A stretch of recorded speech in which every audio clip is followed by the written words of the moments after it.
They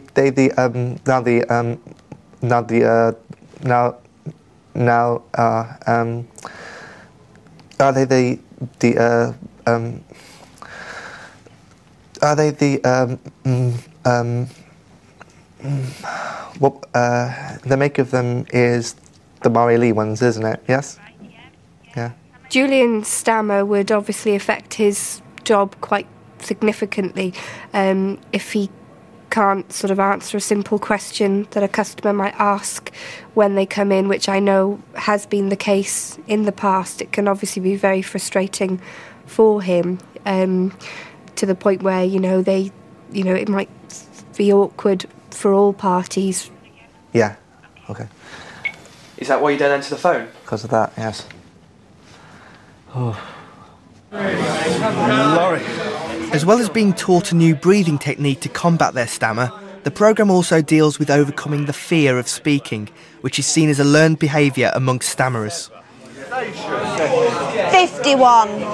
When you do the number, be a bit more assertive. 51. Let's do 51. Very good. After mastering abstract words, the students are invited to stand up and say their name and where they're from. Now, I'm not going to put you in any order. You decide when you're ready. You can just stand behind your chair, and that can be my way of knowing that you're ready to go. But don't forget, no holding back, so there should be jumps towards challenges, and we already have one. Great. Just take your time.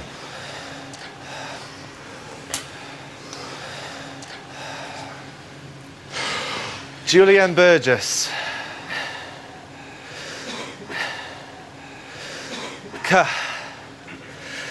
Cardiff. Fantastic.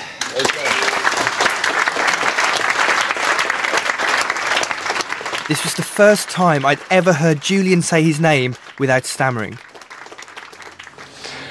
Now, Danielle, I really need you to project your voice, okay? Duh.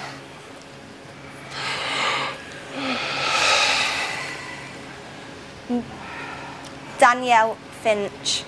Are you happy with that? Yeah. Yeah, let's say it again, but let's get the pause right first, and then the new breath, and then say it at the top of your breath, okay? Then I'm happy, Danielle, that we're using proper technique, yeah? Right. Okay. Danielle Finch. Fantastic, good. Carry on. I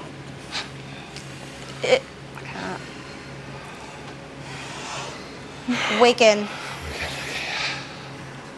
And we're going to finish with your name again and hit it big. 3, 4, 5. Danielle Finch. Okay, well done, Danielle Finch. Stand up for your clap. This is terrible. Oh my God. That's well bad. It's okay, I'm alright. I'm fine, honestly. You sure? Yeah, I promise.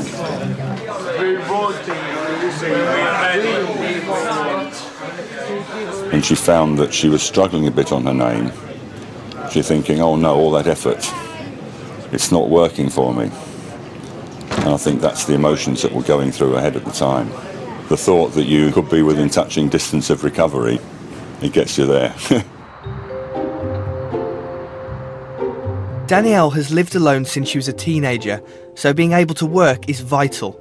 However, she has found it difficult to find employment because of her stammer.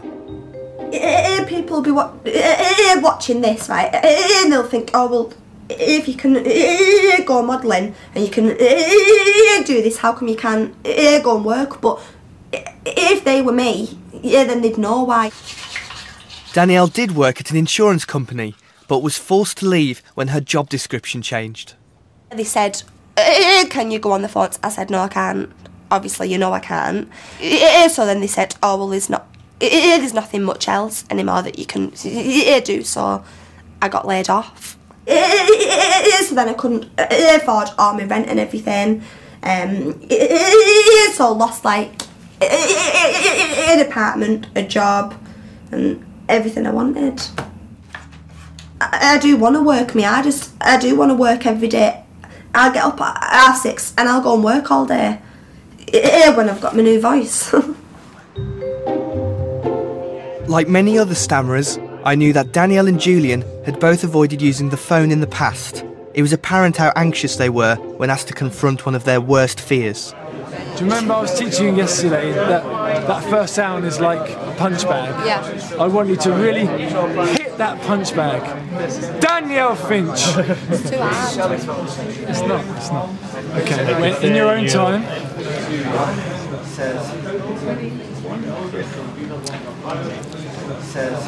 Danielle Finch. I'm calling from the telephone session in Cardiff.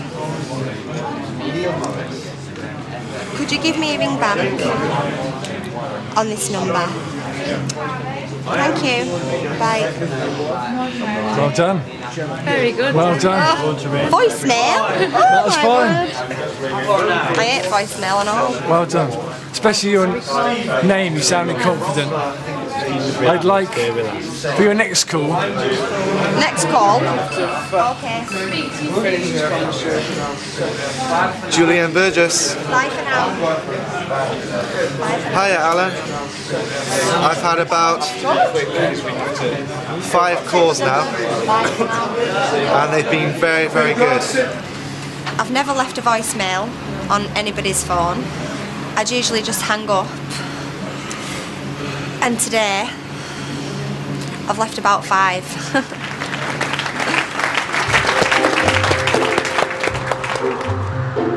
Julian and Danielle had improved within the confines of the hotel. However, tomorrow would bring the toughest challenge yet. They'd be going into the city centre with an assignment to make contact with 100 different people. If that wasn't enough, they then get on a soapbox right in the centre of Cardiff. Each new student will get up and give a public speech in front of maybe 100, 150 people. They're not letting fear stopping them from doing things anymore. Excuse me. Oh, you didn't hear me. Nope. Not a problem? I think he's slightly deaf. Look, excuse me. Have you... Did she stop? Nope. Look at you? Nope. This animal. Completely ignored me. I'm going to ask someone. Get that. Excuse me, please, right? Excuse me, please. Excuse me. Have you got the time at all? Excuse me. Have you got the time? Excuse me, please. Do you know where Fountains is? Excuse me, please. See? Yeah, I'm not doing it. It's okay. Don't worry. No, I'm not doing it. I don't want to do it. Don't worry. See what I mean? I don't want to do it. I was concerned that the final challenge of the course was only moments away. If Danielle didn't pick herself up again, I feared that all her hard work may have been in vain. Excuse me? Do you know where Fountains is? Best one yet. Gather around, people of Cardiff. We've got a story for you. A story that's amazing, that's wonderful. 3 days ago, I met 19 very brave people, and speaking to big audiences is their greatest fear. With emotions running so high, I knew there was no guarantee that Danielle and Julian would successfully manage to make a speech in public for the very first time. John Howman. Lee Davis. Neil Morris. Recovering stammerer.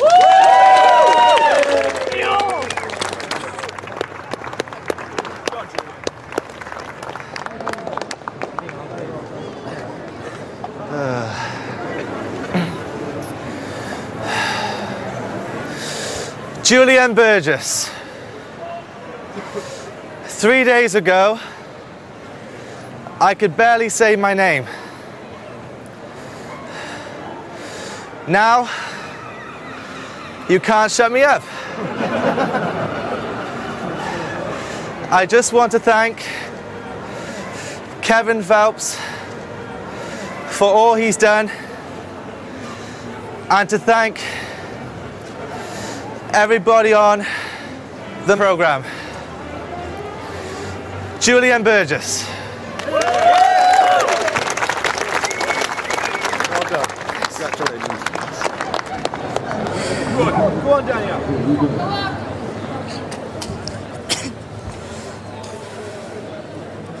Danielle Finch.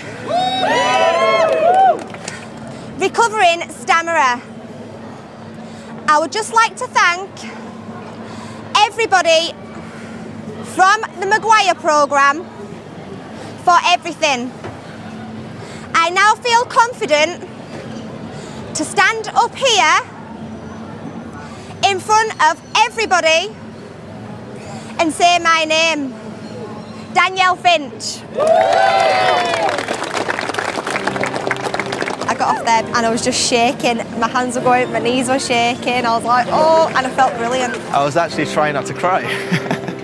Seriously, I mean, the emotion is just so overwhelming. I could see that everybody was smiling at me, and well, I didn't hold back one bit, so I'm extremely happy. It's been a roller coaster. I've been crying, smiling, laughing, everything. Lots of emotions. It's really hard. Now, I'm in control, and it feels good.